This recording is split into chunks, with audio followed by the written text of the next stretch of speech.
एउटा सानो खरायोले घाँस खाँदै थियो। रुखमा एउटा चराले गोठ लगाएको रहेछ। यत्तिकैमा हावाहुरी चल्यो र चराको अन्डा खसायो।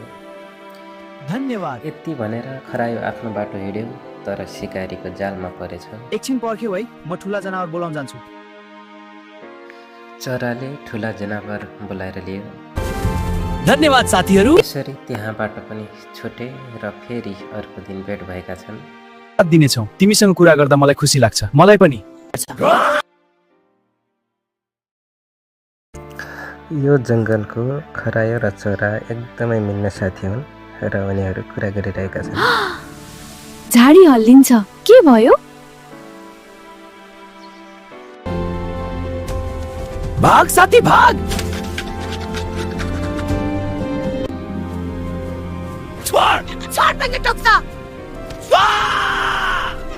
बाघले भेटाइसकेपछि के छोड्थ्यो, आखिर लगेरै गएको छ। यो भिडियोबाट यही सिकिन्छ कि साँचो मित्रले अन्तिमसम्म पनि साथ दिइरहन्छ।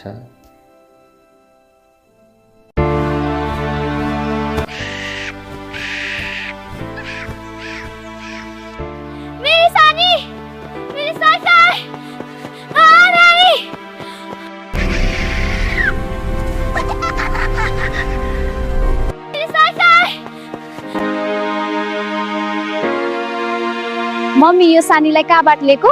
जङ्गलबाट। अनि यसको नाम सानी किन राखिदिएको नि? किनकि तिमी भन्दा सानी छ।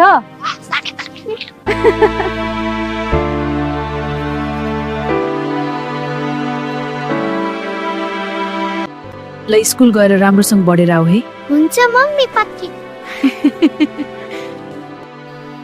By mummy.